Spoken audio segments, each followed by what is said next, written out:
Hey, what's going on? This is Ricardo with the Code 7 Podcast Network, and this is going to be the Dispatchers Roundtable, and this is going to be round 34, man. 34. We're about to get started here. We're going to be going live on Facebook, LinkedIn, YouTube, and Twitter. But first, as always, a word from our sponsors. At InDigital, we know that public safety professionals hold themselves to a high standard. In fact, standard doesn't do it justice. In over 25 years working alongside you, carrying millions of calls over our IP networks, your dedication has inspired us.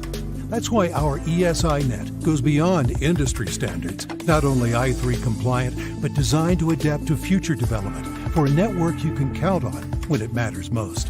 Learn more at indigital.net. Carbine, it's multimedia. You can get text, translate to whatever language, getting away with the legacy equipment and going into a cloud-based solution. It's the first time in U.S. history that we have an EZNet through cloud-native call handling. As a police officer, to have the victim go video, that's unheard of. You're getting upgrades every month, not every year. To schedule your free Carbine demo, please visit carbine.com/WTT. If Within the Trenches has ever taught you something, open your eyes to what it is like to be a 911 dispatcher, or has inspired you to become one, then help support us and join our Patreon. Get exclusive bonus content, one-of-a-kind swag, discounts on merchandise, ad-free early access to new episodes, and much more. To join, please visit patreon.com/WTT podcast. And if you're an industry partner, we have something for you as well. And now, for the show. This is Jordan, and you're listening to the Code 7 Podcast Network.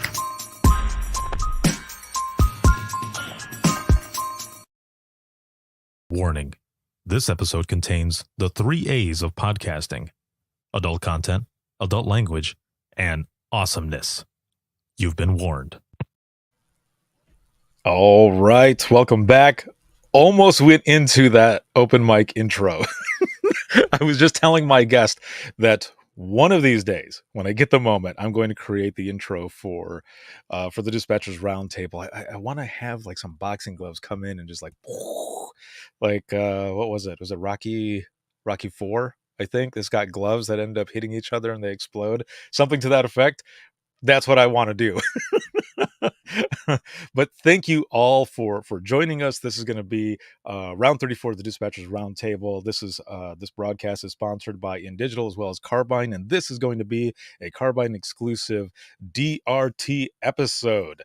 And there's a lot of stuff going on as usual. I just got back just a couple days ago from the Indiana 911 Professionals Conference. It was awesome to be back there. I have not been there in about 4 or 5 years, and it was good to be there because imagine listening the session that I've done in many places where dispatchers have the chance to share their IM911 stories, and as well as open mic where we share the lighter side of dispatch. It all started at that conference.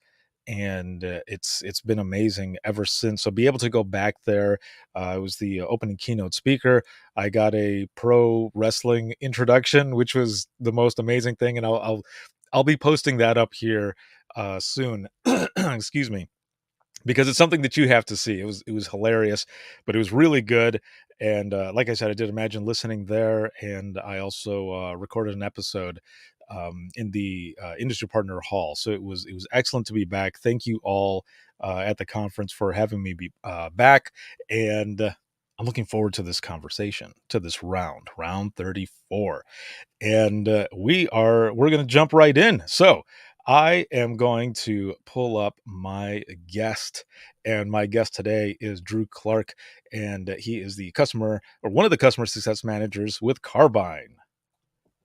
What's up? Yeah. Oh, snaps. Look at this. Okay. So he jumps in with the gloves. I'm going to go ahead and play this. So here is the intro music to the Dispatchers Roundtable. Yes. Ladies and gentlemen, children of all ages, welcome to the Dispatchers Roundtable. Yeah. Oh, We're that is channeling our inner amazing. Rocky. Yes. Yes. Oh, that is awesome, man. Thank you for being on. This is gonna be good. I'm excited to have you, and the fact that you brought the gloves, that is amazing. That's my favorite part is that intro right there with the music. You So know, thanks that for having me. yeah, no, it's an honor to have you on, man, and, I remember when we met in, at the Georgia conference, it was right before everything Went to went crap. crazy. Yes, yes, yeah.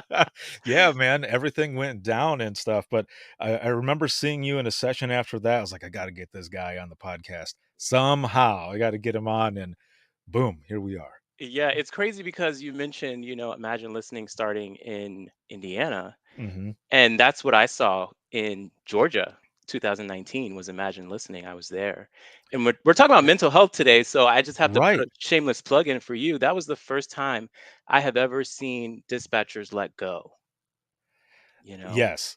And it was No, so you're sobering and vulnerable. And it was like, this is a safe space for people to just unpack everything we're taught to hold on to. It was incredible. thank you, man. That one was very heavy. Like they all are pretty heavy, with these powerful stories and all. But there was a picture.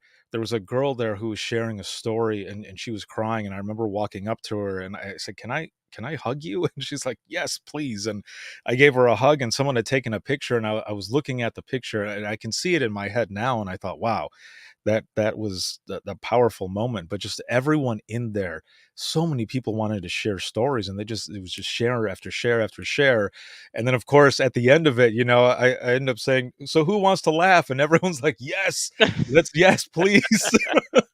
Yeah. Bring on the open mic. Yeah. Right, yeah, bring on the open mic, and then even more stories from that time, and it was laughter, it was emotionally intense in the beginning, and then laughter afterward, and it was just a humbling, sobering, but powerful experience, and Hmm. it was awesome to have you there. Thank It you. was Yeah. good. It was awesome being there. So thanks. So, we have you here, and for Uh-huh. those who may not know you, and I don't know who doesn't know you, but a little introduction on you. How did you get started in public safety? And then, you're now working for Carbine as a customer success manager. Let's hear a little bit about your journey first before we jump into this topic. Yeah, so crazy story that not a lot of people know is that I went to college for neuroscience, actually. So I have a degree in neuroscience and psychological brain sciences. And Nice. a large part of my early teenage years into kind of my 20s, I was doing research. And so I was in labs, like classic science research, running mice through mazes and doing all types of crazy science experiments. But it wasn't fulfilling for me. Hmm. And I knew the work was important, but I wanted to see something where I had like an immediate impact on people. And so my mom was actually the one that was like, at that time I was living in Baltimore, and she Hmm. was like, Fairfax County is hiring for 911 dispatchers. And I was like, well, I don't live in Fairfax County. That's where she lives. Right. Yeah. So I applied to Baltimore's 911 center, and I didn't get the interview, and I applied to Fairfax, and immediately I got the interview. So that's kind of how my journey started in 2013. So mama knows, right? Mama knows So best. Yeah.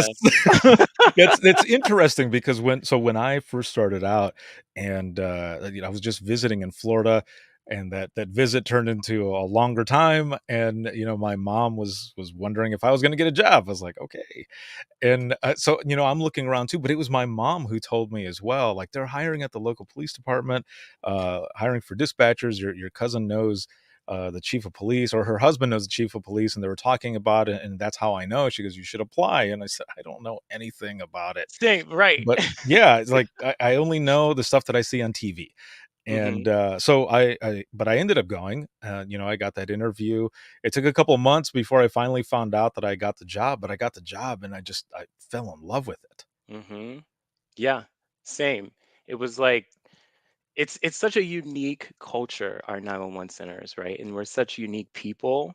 And when you make that commitment to serve, it's like with like-minded people, you build family. And Right. so for 8.5 years, that's where I was with family in the 911 center. And I'll be honest, Ricardo, it was very hard for me to come to terms with leaving them. Mm. I actually had a lot of guilt when I left, and I couldn't celebrate moving to the private sector until maybe like 1 or 2 months after I had accepted the offer, because I have all these people that were looking at me like, we need you, and I had to choose myself. Oh, man. Okay, you made me flash back because I've said, something similar, and so I'm curious, what was it that made it really, really hard? Because, like, for me, um, I felt like I was betraying my family there, Yeah. in dispatch. Like, the same, it sounds like the same, man. We're going through it, and it was hard for me to leave too. Yeah, and not only just like leaving people individually, but at that time I was a supervisor, and it was very unheard of for supervisors to leave, right? Because Mhm. you carry your service, like you have so many people under you that are depending on you. And so it was just like when I got to a point where I had to have a very sobering conversation with myself. Hey, you're not growing anymore. This place isn't offering you what you need to kind of advance yourself to the next level. And when I started having those conversations with my leadership team, they were not having it. Oh. They were not happy. They were like, we can hook you up with this person and that person. And, but I think that inner voice when you get to that point that it's the end of your rope, right? Mhm. And so it Yes. was like I would do a disservice to them if I stayed, knowing that I'm not my best.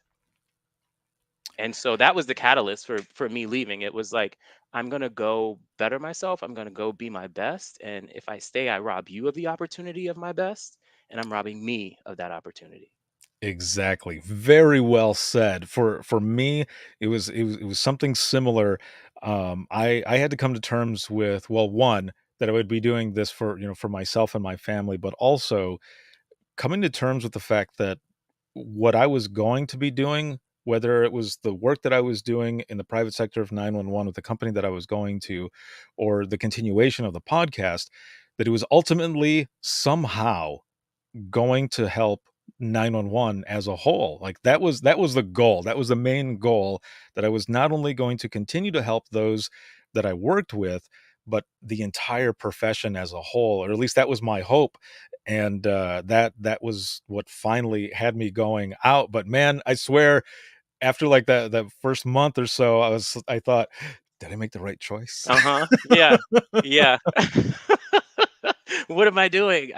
Oh no. Yeah, yeah, but everything turned out very well, and from what I've been seeing with you, as well, with the company and all, but also, the public speaking and education and everything else, you're really bringing your experience, whether it be life experience, but also 911 experience, to the entire community, and it has been awesome, man. It's been awesome to see you moving on up. It's been It's a good. great honor. It's a great honor to give back. I think for both of us, right? We don't Mhm. want to, we're not leaving behind what we've learned and what we've lived through. We're not leaving behind the stories of the people that told them to us either, right? Right. And so we're taking those experiences and kind of navigating a new space with that. And I'm just grateful that Carbine allows me to do that. They're very supportive of me kind of being in the industry and still being part of the community, because I still have trouble not considering myself a call taker. Like,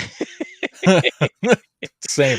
you Yeah. know, Yeah, yeah. Once dispatch, always dispatch, man. It's exactly. always there. Yeah. Yeah. So before we get into this topic here, just really quick, kind of a brief overview of who Carbine is and what they do. Yeah. Carbine's a leader in next generation solutions, especially for call handling equipment. Mhm. So we're providing next gen solutions like video to 911 centers, two-way silent chat. We provide device-based location, dynamic location services. Everything I wish I would have had when I was in the seat. Right? Yeah. It's weird because I was having a conversation about sort of pinging phones with people, Mhm. and I remember being a supervisor having to request with the phone company if they could ping the phone, and then I would have to sign a waiver, and it would take like 30 Oh, minutes. And now with Carbine, there you click a link, you have the location, right? It's all caller caller permission based, so there's no waivers to sign or anything, and it comes in handy when people need it most. And I think that's the part that I emphasize to people, because they're like, "Oh, well, we don't need this and we don't need that." You don't need that right now, But when you're under the headset and you're trying to meet someone where they are, you don't know which of those tools you're going to need. Right. So it's better to have the tools than to need it and not have it, right? Exactly, and you need it like that, not Instant. those 30 minutes that you were talking. I remember that, man. I remember trying to Oh, find I somebody, hated it. and you feel helpless as it is, right, on the phone with people sometimes, especially, with this topic that we're gonna be talking about, folks who are, dealing with their own, the mental health, but also suicide callers. Yeah. There's a lot of times where you'd be looking for someone and you would I remember for myself, I would yell over to, being on main phones in my center, we would be on one side and then main radios and the backup person of radios and phones, they would be on the other side of the room. So, I would be holding on to the phone as I'm listening to what's going on, if it's an open line or something, and having to yell over and say, I need you to get this paperwork started. We got to find where this phone number, who is the carrier, and try to get a ping, try to figure out where this person is at. There was one public website that I remember using. It was called Phone Finder. Yeah, It- yeah, I used that too. yeah. Oh, that's hilarious. Yeah. It came You in the clutch, man. You It did. Yes. Oh man. Yeah. If they couldn't find anything, I mean, we would go to the website first, but then we would use them as, the carriers of confirmation and stuff, but we would still be going off of that. It would give the carrier and then like any other information that might come back for it. But I thought, man, there's got to be a better way. And so Yeah. that's interesting. You use the same thing. Yeah, absolutely. Google. Like, Google's your friend. Right. Yes, yeah, all of it, man. So, the topic for today for this round 34 of the DRT is invisible wounds, mental health, and suicide prevention. And that's actually part of this month. It's the last day of the month. Mhm. However, it's a good wrap up to everything because it's not just for this month, right? Yes, it's the awareness for this month, but man, we practice this every day, right? There's a lot of Exactly. things that go on. So, the first thing we want to touch on is 988. So what exactly is it and why is this necessary? Yeah, so 988 is kind of the newest three-digit number. So like 911, 988 was basically made to so that people who are in mental duress or in a mental health crisis, they have a number that's easy to remember and accessible. I don't know if you know the 10-digit suicide prevention lifeline number, Ricardo, but I didn't, when I first started talking about this. Mhm. And so we expect people in crisis to remember that number. It just doesn't make sense, right? Right. And we know that in 911, people have lived at the same address for 20 years. In crisis, they don't know their address or they get it wrong. So you need a number that's easy to remember, that's easily accessible, that people can not only call but text. And so that's going to be 988 if they're in mental health crisis or going through substance abuse as well. Yeah, that you're definitely right in the sense that I don't remember that number. Yeah, we would be there, and I remember being in dispatch, and we would be having conversations like this, where we would say, "Is there's another number, right?" And they're like, "Yeah, there's another number," but people would just call us. And I think even years ago, we would talk and say, "Well, what if there was a three-digit number, for something like that?" Well, now years later, here we are. And it sounds like, and I'm not sure if how much you know about this as well, but it sounds like in some areas, as soon as 988 went into effect, there was a significant impact on some of those calls, at least to that center, and then other ones that may have been coming in, may have not been coming in, but it seems like there was kind of a jump because now folks had this three-digit number where they could get help. Absolutely. And so for all of the people listening, 988 went into effect July 16th of this Mhm. year. So nationwide, it's in effect right now. And the first month, they did see a 45% increase in call volume. Wow. And what that says to me is not that the need has all of a sudden changed, it's Mhm. that people needed it and couldn't access it, Right. right? So it's really great. They're seeing tremendous success, but there's a lot of parallels in 988's journey that we had in 911 as well. And so if you think back 54 years ago when 911 was first kind of created, they're starting from ground zero, Mhm. right? They don't know a lot of the pains that come along with staffing a center when the volume has exceeded kind of the resources and things like that. So I think it's an opportunity for us in 911 to kind of be big brother, to play nice in the sandbox with them and to kind of give them some best practices and things that we've learned.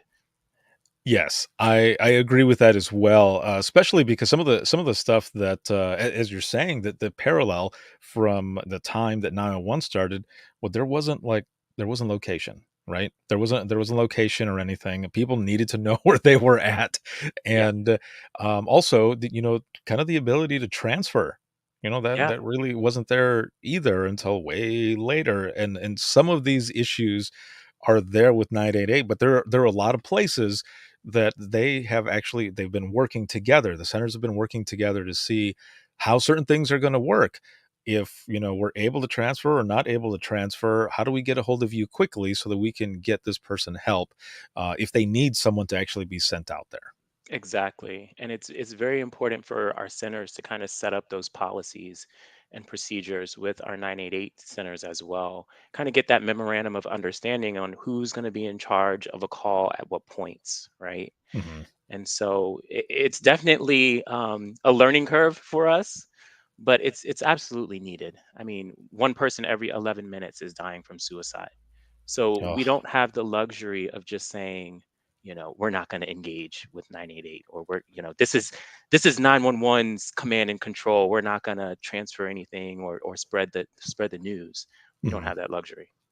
Yeah, no, and we definitely want to be able to join forces in a way, be partners, like you said, big brother to little brother, so that so we can make this all work And the because mission's the same, it right? is, right? Yeah. We're all saving lives. So Hmm. there's no reason why we shouldn't work together. And I think, I could go on and on about kind of 988 and 911, but, I think we did a disservice. We didn't really realize this was happening at the time, but we did a Hmm. disservice when we made 911 the catch all number for everything, right? And so you have people in mental health crisis calling the 911 line, and we don't really prepare our 911 professionals on how to handle mental health crisis. What do you do when the person doesn't need police, medical, or animal control, right? Right. You sit there and you talk with them, but you've got a call queue you've got to get through. You've got dispatch protocols, and so we're not very good at connecting with people in crisis beyond our policies and procedures. And that's where something like 988, it ends up coming into play, right? Because Absolutely. we're able to give them that number if that's something that they simply need or want. They're able to get a hold of somebody and talk to them, to continue to talk to them. And it kind of makes me wonder too, how much this would have helped back when I was in dispatch. I, it's I've been out of dispatch for 9 years. Holy cow, that sounds like a long time. But during that time, I would have people who would call in who just simply wanted to talk Hmm. because they were lonely. They weren't exactly they were not suicidal, they weren't, or at least they didn't seem to have any issues or anything.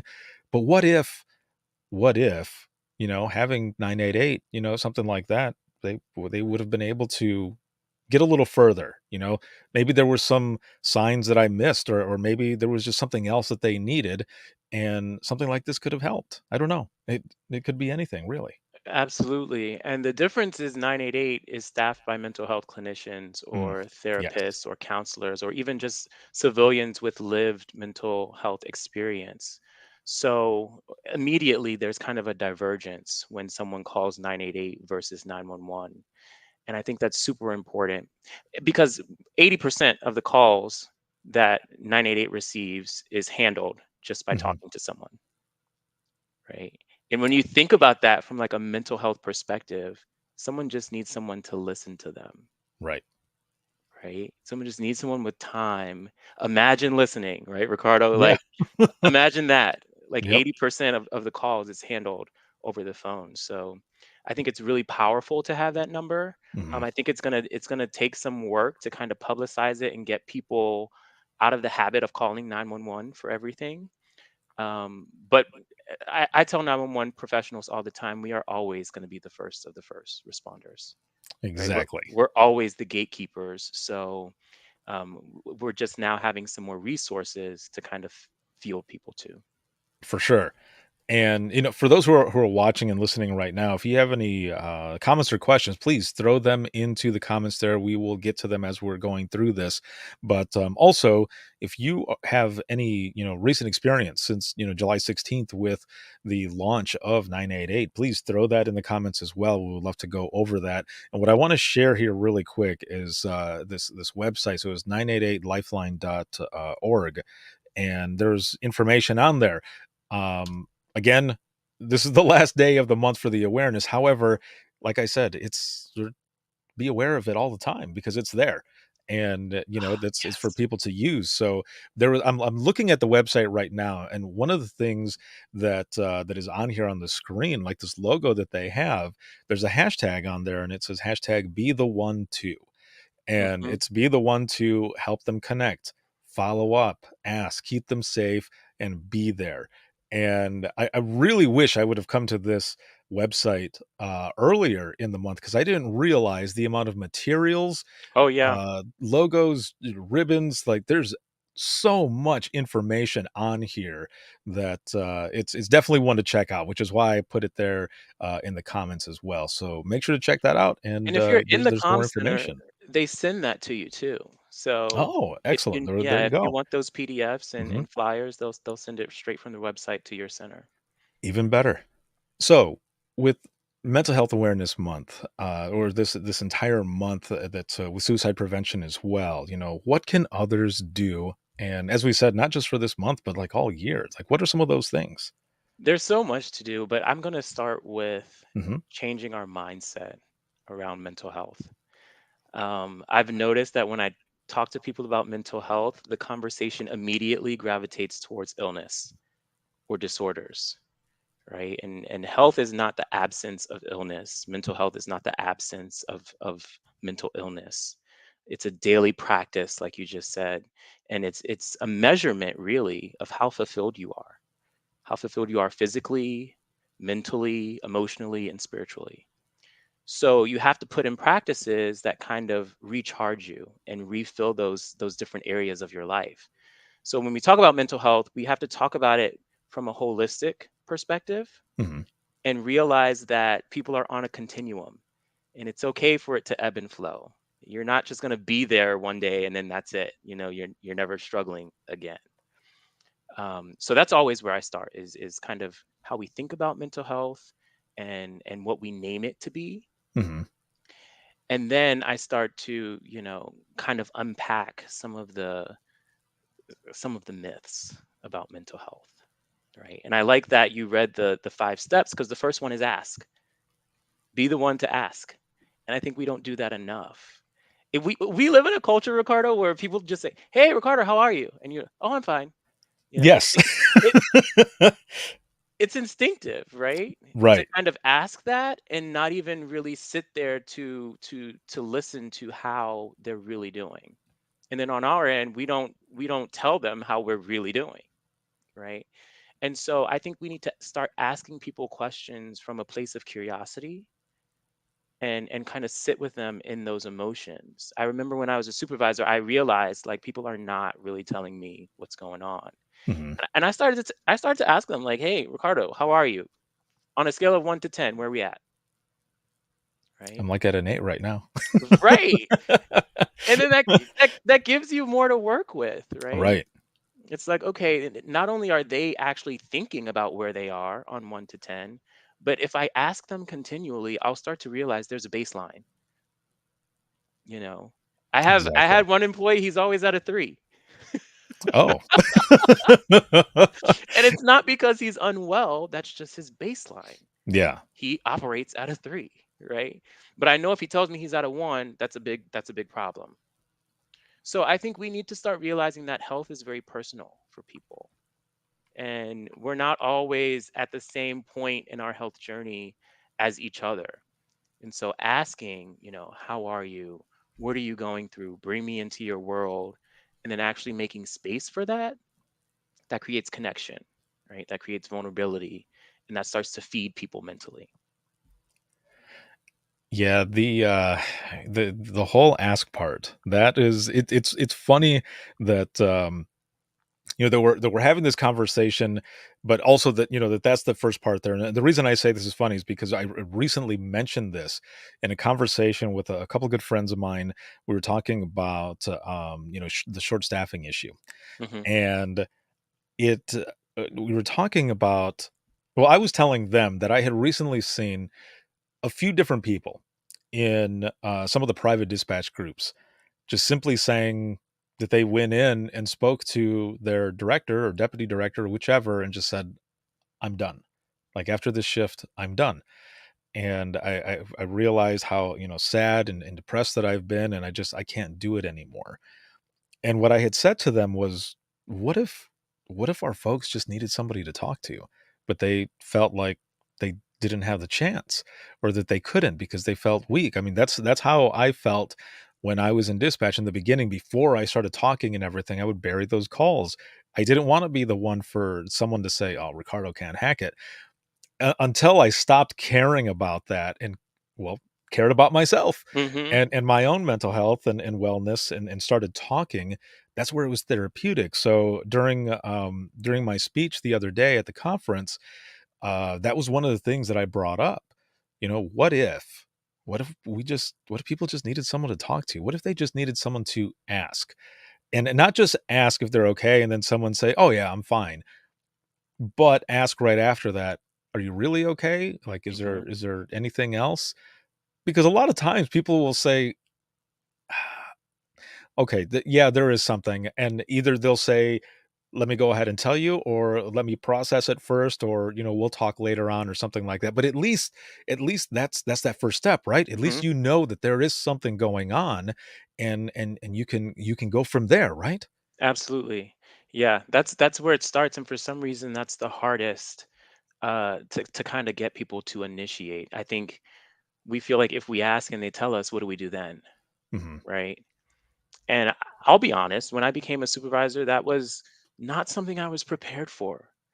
Was people to tell me their life struggles, honestly. I didn't take a training class that said, "Hey, sit with them and do this and go this and this is a resource." I had none of that. Mhm. And so I had to realize that if I'm going to ask, one, I have to be prepared to sit with them in whatever they're going through. Two, maybe I need to do a little bit more education on my end on some of the common issues that people are having in the comm center. When I had an employee that was having a mental health issue, I was completely, I didn't know what to do. I'm calling HR. I'm like, "Hey, do I keep them on the phones? Do I tell them to go home? Like, what's the protocol? What's the policy here?" And there was none, right? Because we don't talk about mental health. We don't talk about, hey, we need people on the phones. You're gonna just go green, take the next call. Right. No, no. So it's a process of asking and being curious and caring too, and then following up with them as well. Like, "Hey, I know yesterday we hit a rough mark. Like, how are you today?" And it's okay if they're not there yet. Stop Right. rushing people to get well. Yes, exactly. Yes. Yeah, I remember being in dispatch when I first got promoted to supervisor, and, there was a coworker who, would, like everyone, kinda has, issues here or there or whatever, but with this person, it was more so as I had gotten that spot, and they were thinking that I would be able to talk to this person and maybe see what some of the issues have been.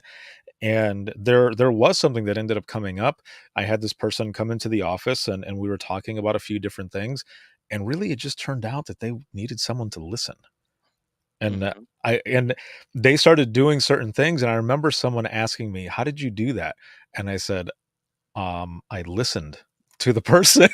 Like, I listened to them to see what the issue was. I was like, what I did was use our most powerful weapon that we have in dispatch, and that's Mhm. our voice and our ears. Mhm. And they're like, "Wow."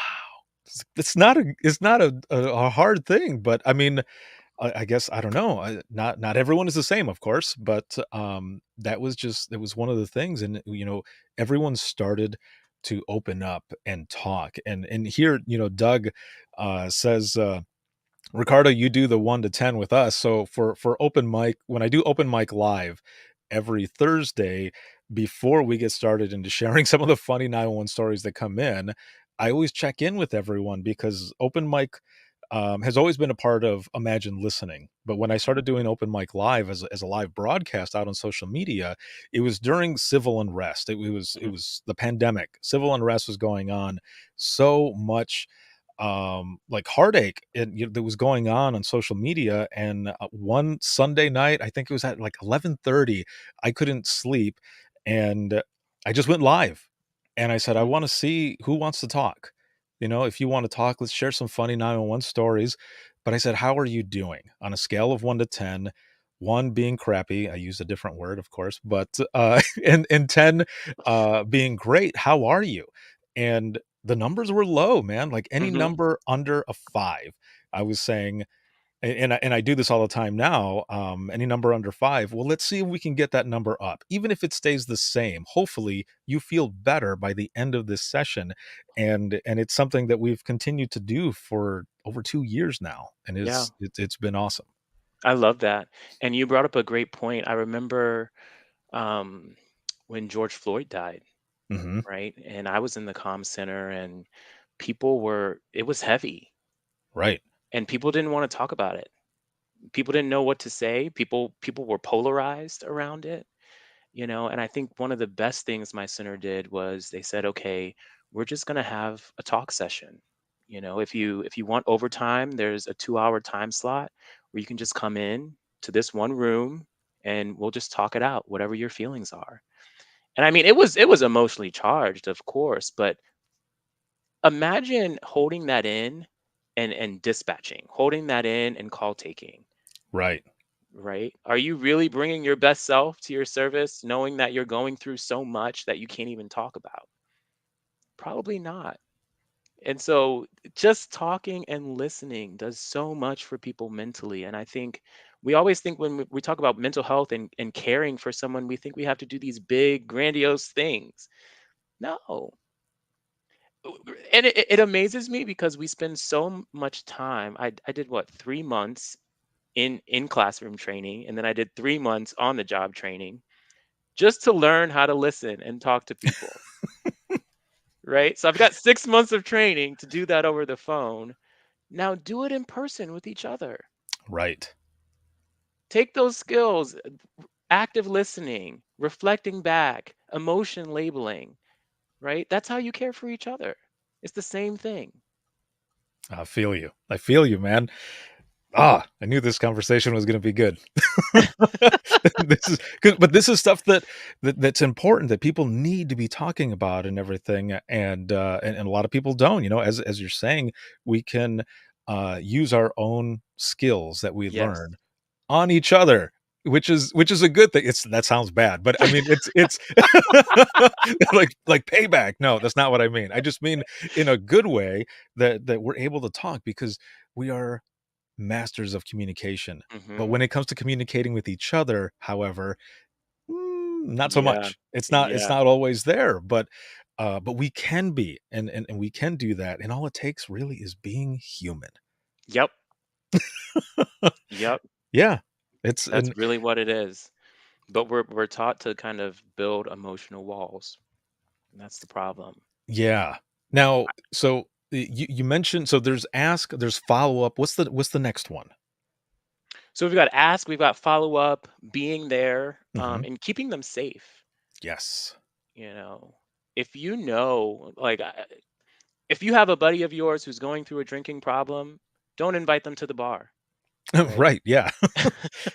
Keep them safe. Think about their well-being. So if someone is telling you they're having a challenging time mentally, one, don't be afraid to ask them, have you harmed yourself? Mhm. I think a lot of us kind of shy away from that because it sounds very like direct, but you need to know that information. And studies have shown that that does not make people actually go out and harm themselves. Okay, so ask the question, be plain, have you harmed yourself? Hmm. And then if they have, think about ways that you can keep them safe and not repeating that pattern or repeating that behavior. And I think that's crucial. You have to make it harder for people to kind of access means of self harm. Right.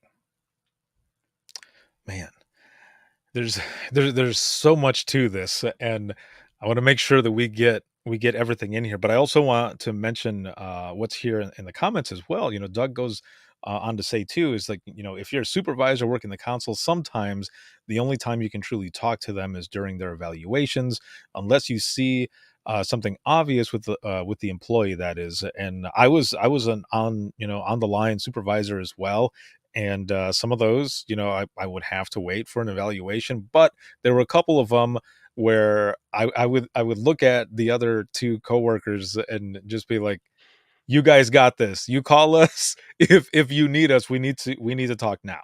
Like we need to take care of this." But of course, if it's going to hell, well, you got to wait. But if it was something enough and that worked for everyone, I would take them to that supervisor's room and just, "What's going on? Talk to me. Hmm. Like, that's why I'm here. Let's talk." And I think, one of the harder things too, a little bit, was, kind of the generation gap, Mm. it would be with someone who was, more of a seasoned dispatcher than I was. And sometimes it was like, "I've been here longer than you, why am I going to listen to what you have to say?" But what I found was that if I kept it as, this team setting and just listened to them, and then, kind of gave my thoughts here and there, it worked a lot better, and that generation gap really didn't matter. But in some cases, it was kind of hard. It was a little hard to go around, you know? Yeah, generational differences and gaps are always hard to manage, and it's Mhm. it's the expectations that really need to be kind of managed at the front. And I think just on a day-to-day basis, though, yes, the work has to get done, Mhm. but you're still talking, right? Right. There's never an opportunity where you should just be at your console and you haven't engaged with anyone around you. So just say like, "Hello." Whoa, what a concept. It's wild because I remember when, I was doing this talk on customer service, and I remember every time I entered the PSAP, the first person I would see is the janitorial staff. They were always Mhm. at the front cleaning or doing, whatever they do, and they were Spanish speakers. So I would say hello, I'd say hola, I'd walk past them and just show face. Right. And then they start to come to me with little things. And it's like, oh, they actually want to engage, right? And I think we have to do that with our people too, is we have to Mhm. build a practice of talking to them about little things or blue sky things when things aren't falling apart, Right. so that they'll come to us in those moments and say, hey, this something's a little bit off, rather than 2 months later when they're saying, I'm done, I can't do this anymore. Right. Right.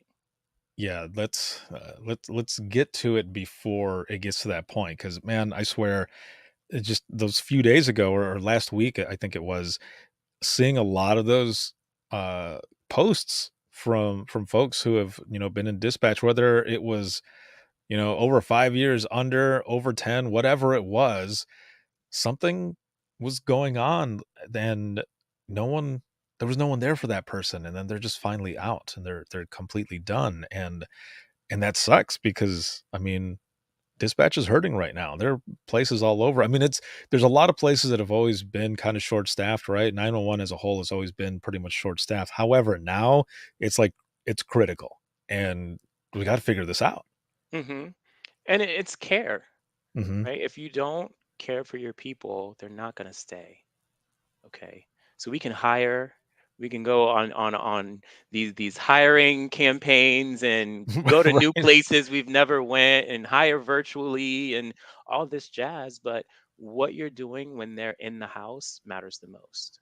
Yes. And so if you're not engaging, if you're not communicating, if you're not caring for them on a constant basis, that's the call of leadership, Right. right? It's the care. And so we have to invest more in the care process so that they want to stay and they don't feel overlooked.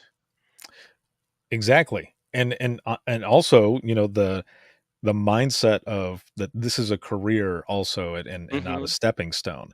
But along with that career, what are those pieces in there, like you said, to help stay, but also to continue um, the love and care for their mental health and wellness. It's not just enough to promote self care. Like there's a lot that has to go into the center as And well.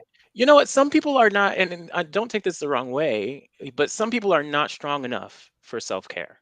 Hmm. Okay. And so they need someone to guide them and show them what care looks like. And I think that's especially important for younger dispatchers or newer dispatchers. They don't know how to maintain a 25 to 30-year career. Hmm. So you have to instill in them practices that will get them there, you know? And if you're not doing that early, yeah, they can become the 5, 7, 10-year dispatcher that's just completely worn out, burnt out, mentally just done, but they're still filling a seat. Yes. And talking about the younger folks that are coming in as well, there was a moment, and this is recorded on the audio for the Imagine Listening session that I did a few days ago. There was a moment where there was a dispatcher in there, and she because so I'm a baby dispatcher, and like she just started, and she told a story. It was powerful but gut wrenching story, and she's crying and all. And I said to her, I said, "It's thank you for being here and having the courage to share this, because you're seeing this early on where a lot of us didn't have the chance to be able to share like this with people that know where you're coming from." Mm, And she was saying thank you, and I was like, no, thank you for sharing. And if you need anything, don't ever be afraid to ask for help. mhm, Thank you for doing this now instead of, waiting, later on, or something. And it was cool because there were a lot of people there at that conference that were there for the very first time, and a lot of them were newer to the profession as well. And they mhm. were learning so much, and they were sharing already. And I thought, damn, that is good, because these were people who were saying that they love what they do, but it's been hard, and they felt alone before, and being in that room with people, they didn't feel like that. Yeah. I think, that speaks to kind of the power of mentorship, Mhm. and it's so important to kind of take other people under your wing because that's how you build community, right? And so when you have newer people, or not even newer people, but just you have people that you are responsible for, that's how you care for them, is through mentorship. By opening up that space, asking them questions, sharing resources, showing them that there's a community out there. Why am I 6 years into my 911 career and I don't know anything about APCO or Nina? You know, I don't Right. know where to go to talk to other dispatchers outside of my center. That's a problem. That's a missed opportunity for mentorship. And so we have to get into the practice of mentorship within our centers so that people aren't searching every which way for someone to kind of show them the way. Oh, man. It's Again, tough. yeah. No, it is very tough, but I flash back a little bit when you said, 6 years in, and only learning about these organizations, and other resources and such. I remember being at the last, like, 2.5 years of my dispatch career, and finding out about these organizations, and that there were conferences, that there was actually a mothership, the national NINA, national APCO, and the IAD, like all of this other stuff. And I thought, why were we not talking about this? There were Exactly. there were of course local trainings that were going on, but until I started doing everything that I'm doing, which was basically everything was based off of my own struggles, and Mhm. and not wanting others to have to go through those, but also wanting the public to learn more about what it is that we Mm. do. And it was then that I found out that there was so much more out there, and other trainings in different places, and I just wanted to eat it all up, man, because Yeah.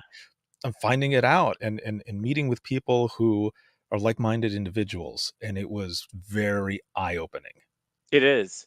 And I think one of the most powerful things for people to experience is that they are not alone. Yes. And so when you're going out to conferences and you're connecting with other people, you're hearing a lot of the same problems that everyone shares. But when you're just sitting in your center, you're like, man, it's just my center. It's my center that's not fully staffed. It's my center that eats their young. It's my center that doesn't know how to Right. give feedback. I can't move up. It's everywhere. Mhm. Right. And so when we start to network and we start to kind of get out of our own little self bubble, we start to share stories and we share best practices and we share what one center is doing and what another center is doing. And we start to pick pieces that work for us. Right. And that's how we grow. You don't grow Right. on your own island, right? Yeah. Yeah, no, we grow as a family, as a As a community, family. and the whole networking aspect, there are amazing sessions at conferences all over the place, but man, I tell you what, it's that networking that really, really does it for me. Hmm. And just building those friendships, because those are people that you can call on later on. Yep. Are you guys dealing with this over there? How are you dealing with this? How are you doing this? So that it's a good segue as well. Excuse me. As we kind of touched on this a little bit, but thinking about that mental health in the ECC, resources, peer support, EAP, any of that stuff. What are some of your thoughts on that? Yeah, I think EAP and peer support are absolutely necessary. Right. And I think because it's just like what we talked about, people need someone to talk to. And Hmm. sometimes it can't always be a supervisor or, a peer. Sometimes they want an impartial party. And so I think EAP is great. I think peer support is great. What I will say is if your center has peer support, develop those peer support members, Hmm. right? Because it is tough hearing stories from your peers that you cannot share and you may not have all the answers for. So you need to equip your peer support members on how to handle and how to have difficult conversations and things like that. I think 911 centers also need psychological first aid training.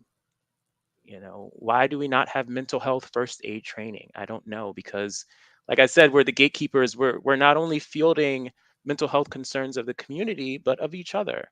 Hmm. So we have to empower each other to kind of stay up to date on what mental health looks like, what it is, what certain signs and symptoms of burnout and stress are. And you shouldn't have to wait till you get to a conference to learn that, right? Very true. Yes. Right. Because I learned that at a conference. It was like, this is what dispatcher burnout and PTSD and stress look like. And I'm like, whoa, I think I'm hitting a lot of these things right now. Yeah, Um, no, I agree. There were a few of those early on that I saw. Well, again, and it was towards the end of my career, and when I was seeing a lot of those, and I thought, "Damn, how did we not know about this stuff before? Or maybe we did, and we just weren't talking about it. Like, why did I have to come here, or wait for this training that I was waiting for 4 months or whatever to find some of this stuff out?" And also, well, I guess at that time too, there really wasn't a lot of resources for us to look into. It's just mhm, from about 2016 on to present time is when things really, the curtain was pulled back mhm. and people really started seeing, that most important person that you will never see, well, now is in the spotlight, and everyone is learning more. There's you can find so many different things now, resources and such out there. But before, like you said, why am I waiting this long? Like, Mhm. I Yeah. don't know. And you have to develop a routine. And I know when we say this, it's very cliche, but you have to work out, right? Hmm. And not necessarily hit the gym, but walk. Take a walk. Experience the outdoors. I think, changing your physiology helps to change your mindset a lot. Breathing exercises that you can do at your desk. Inhale for 3, hold for 3, exhale for 3. Simple things like that that just kind of help you deal with the lower scale stress on a daily basis will maintain you throughout the year. And then I think, we talked about Dominique. I love Dominique. She has this lunchtime confession. She said, find an accountability partner, Hmm. right? So if you're going on this journey where you're trying to take care of yourself, find someone that you can share that with who'll keep you accountable. Say, hey, I know you're working on that. This doesn't seem like the direction you want it to go in. Like, how can we recalibrate here? Yes. Finding someone you trust who can do that with you is crucial. Yeah, very much so because, a lot of times, I know because I was there myself, it's hard to look in the mirror and realize, like, you need to change something. Like, Yeah. Like the it's is me, right? right, yeah, you're the issue. Like, "Hi, light bulb." Yeah. Yeah. It's hard to look at that because, there's a little bit of shame there too, right? You're trying to do so much and be so good for so many other people that when it comes to you, you don't really care sometimes. Not even sometimes, a lot of times. You don't really care what's going on with yourself because you're doing so much about for others, and it's time for us to finally care. Yes. And we have been talking about this, for the past few years, but even more so now with so many other things that are going on. And this is a good segue too, as we're going into kind of the wrap up of this round, which has been phenomenal. Thank you so much for being on.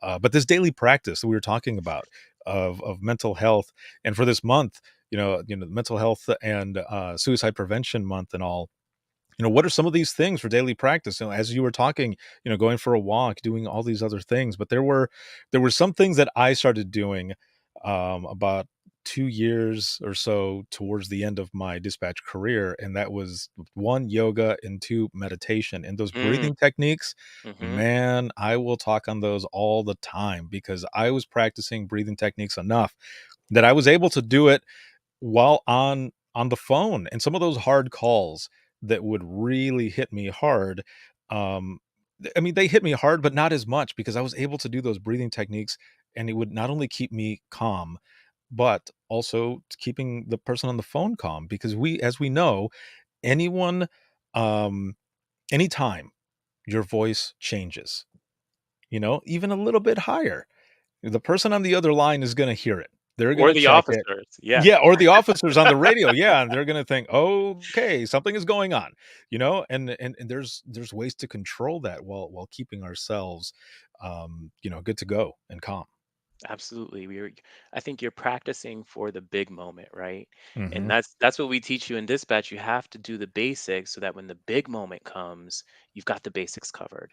And it's the same thing with health. You have to practice your breathing, you have to practice eating right, you have to practice kind of working out, changing your physiology so that when the big moment in your life comes, it doesn't completely derail your ability to cope.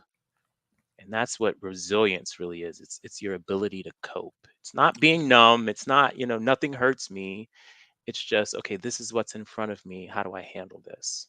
So Right. I love that. And I know you and I talked about detoxing too, like Yes. a social detox. I do that every January. I cut off my social media because I don't know. Social media is kind of like my grandma used to just watch TV all the time growing up. Mhm. It's social media just reminds me of like my grandma watching TV all the time. And it's like, grandma, turn that TV off. Like it's Right. all bad news, right? Right. And sometimes social media is just it's the world that we're just absorbing all of the world's problems at once, and it can be very toxic. Yes. So thinking about it in that sense, you remind me of my grandmother's as well. Kind of doing the same thing throughout the day, and that Hmm. would be watching soap operas Oh throughout the yeah. day. So basically, social media is that version of soap operas and then the drama that comes from it. Hmm. Yep. Oof. But it's good. I myself, have had to just kinda take a break. I would put out there on my personal Facebook and say, "I'm gonna be out for the week." Other than podcast stuff or the media things that I'm doing on all of those other social media, outlets, I'm not gonna be on the personal one because, the other stuff is work, like, that stuff I still do, and I don't even see it as work because I love it. I love doing what I do for a living, but my personal social media stuff, I was like, "Er, I need to be done with it for a little while because, man, there's only so much that you can see, and, trolls are real, and sometimes you just need to take a break Yeah. and detox from it." I mean, how many times, and I don't know how it is for you, but for myself, especially wearing a watch that is connected to your phone and Mm. all, I there would be times, I'm not gonna lie, I'm gonna go ahead and say this. I would take my watch off. I wouldn't have a detox from my watch, and I would feel my wrist twitch, and I would look down. I'm like, I'm having like a phantom notification. What is going on here? And it would take a couple days or something just to, like, just be done with it, but it was an interesting thing. I mean, I've read about that in on your phone too, if you've got your phone in your pocket and you're getting these notifications, when you don't have your phone in your pocket, sometimes you get like a little twitch on your leg because it's I don't know if it's just used to it, but it's like phantom notifications. I don't Yeah. know. Yeah. That's wild. I think, for me, I had to, and this is something simple that you can do if you're trying to disconnect from your phone, Mhm. is put it further away from you. I know when I used to wake up, my phone was the first thing next to me, and then next thing I know, I'm on Instagram early in the morning. 6 o'clock in the morning doing what? Talking to who at 6 o'clock in the morning? Right. Like, there's nothing to see, right? So just keeping your phone at a distance so that when you wake up, you actually have like thoughts about the world instead of Yes. just absorbing all the time. Yeah, and those can be the most amazing moments, and I say that because there are moments that I can remember now that where I've awakened. I can see that the sun is rising, and I'm just kind of laying there, and all of these different thoughts, ideas, whatever, are coming into my head. But then, of course, like dispatch, I have to find like a scratch piece of paper and something to write down because then I've got all these ideas. But it's a good thing. It's not like you said, like you, but I've had those moments too where I grab my phone and I'm just like Hmm. Mindless instead, scrolling. yes, instead I'm having this amazing moment, whether it be just listening to the rain, watching the sunrise, and having these just awesome thoughts in my head. I'm like, this is gonna be a good day. Like Ice Hmm. Cube. It's gonna be a good this is a good day. Man, you got to have that pumping in the background. That's right, man. Yeah, yeah. But like so, we got the social media detox, the tech detox, and just so many different ways that we can have this daily practice for our mental health. Hmm. And it's it's so worth it. And Hmm. it's Be amazing. and being mindful of who you hang around. That's a huge one Right. because you will absorb the thoughts of others. So if you're always hanging around people who are negative, sure, you can be positive for a time, but Mhm. it's going to wear on you and you'll end up with the same mindset that they do. Right. Yeah, no, I and you see it on social media. You see where there are certain groups and there's talk of moving forward, but you see them in the same spot and there's more that think the same way and you're like, "Oh man, I don't want to be a part of that." Or another example, I remember I remember a supervisor meeting once and we were talking about low morale there in dispatch and how we can bring it up and how we can be with each other. And there were some people who would say, no, the way you act and the way you think or the way you talk or whatever does not affect me in any way whatsoever. I'm not gonna that's not gonna I'm not gonna absorb that. And I stopped the person and I said, hold on a minute. I said, it would affect you, and let me tell you why. I could come into dispatch as your supervisor in the greatest mood rather, saying, "Today's the day. We're gonna have an excellent shift. We're gonna do this." Just be pumped, like Hmm. rallying everybody, and you're gonna be pumped for it. But if I come in and I'm being a jerk and Hmm. cold and crappy, you are gonna feed off of it as well, and it's gonna eat at you, and then we're all gonna be in a bad spot. Yep. And the person just kinda looked at me and thought and then said, Okay, maybe you're right." Because it happens. Yeah. Yeah. You can feel other people's energy and, Mhm. and, and people, we set the tone, right? We set the tone for how we want our day. And so if you know that someone is just constantly negative, stay away from them. Right. You know, negativity loves company. Just leave them alone, set them aside, and find like-minded people. So I see Andrea King in the comments. That's my like-minded girl right there. That's my change Mhm. champion, and just being able to work with her, it really strengthens me. When you get with someone who kind of has the same mindset as you, who kind of wants to vibrate on a different frequency than everyone Right. else, you know. I feel that for sure. Now I have a question for you as we're going Okay. into the wrap up of this. Okay. And Andrea just threw you 3 hearts there. Aw. Very nice, very nice. So, if you could go back in time hmm with the knowledge that you have now and talk to yourself, what advice would you give yourself? Mm. Oh, the look on your face. I mean, we've talked about this a little bit in the beginning. Yes. Yeah, My yeah. my advice would be to choose myself.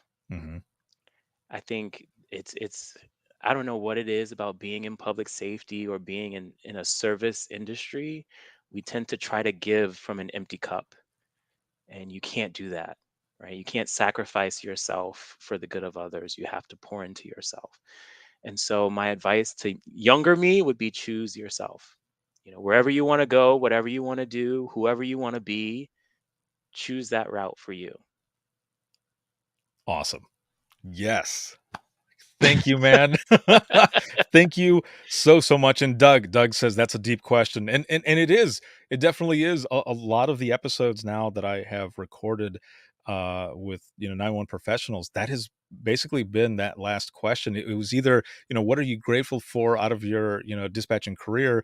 But then this one, especially, what would you go back and say to yourself? And there have been a few people who have actually gotten a little emotional because they think Yeah, about how it was in the beginning and how hard it was and how they didn't really have anyone, but that they eventually had mentors, and what they wanted to do was to leave the profession better than when they found it, so that others would have a better experience. It's like Doug Showalter and Jill Showalter and company. They have their saying of leaving a legacy, and that's one of those things, is to be able to leave that legacy, leave the profession better than how you found it. And absolutely. that's just one of them right there. Yeah. So No. how can people find out more about you as well as your company and the things that you've got going on? I'm all over the place. So Drew Clark on LinkedIn, Drew Clark on Facebook, my company Carbine. You can email me at andrewc@carbine.com. If you're interested to talk carbine related things, please hit me up. I love talking about next gen technology and what we can bring to the future. So, really excited to connect. Ricardo, thank you so much for this opportunity. I've been thinking about this for many, many years now since we Yeah. first connected. Yeah, we're definitely gonna have to do another episode, whether it be something like this, the Dispatchers Roundtable, or on the flagship show. We're gonna have to do another episode. But also, kind of thinking about um, this topic, that we've been talking about on invisible wounds, mental health, and suicide prevention. What are some of your final thoughts on this topic as well? And I guess, where do you kind of see this in a few years? Yeah, my final thought that what I really want people to know is that they're not alone, Hmm. right? You're not alone in what you've gone through, and there's no shame in what you've gone through either. So find someone, whether that's that accountability partner or whether it's a therapist, whether it's a supervisor, your mother, whoever, whoever is willing to listen, share, share what you're going through, um, and kind of start to develop your voice a little bit. I think especially in dispatch, we're so used to just dealing with what's coming in, and we don't really speak out on what we've been through. So develop your voice, and you're not alone. Perfect. Man, excellent, excellent round. This has been awesome. And again, thank you for being on. This was really good. Round 34, man. Yeah, yeah, that's how we do it. All right. Well, I will be right back here with you, man, in just one moment. And for those who are watching and listening, if you have any comments, questions, or you want to be a guest on the show, the flagship show, or you have a topic that you would like to see discussed here on the Dispatchers Roundtable, you can email us, and that's going to be wttpodcast@gmail.com. Once again, that is wttpodcast@gmail.com. You can follow us on Twitter. That is @91 Podcast. You can like us on Facebook. That is facebook.com/Within the Trenches Podcast. This live broadcast podcast of the DRT has been sponsored by InDigital as well as Carbine, and this has been a Carbine exclusive DRT episode. And what an episode it was! This was an excellent broadcast.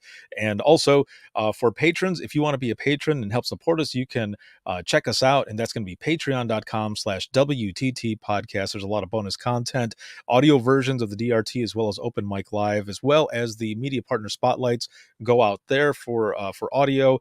There are discounts to the store, swag, all types of things. So again, it's patreon.com/WTT podcast.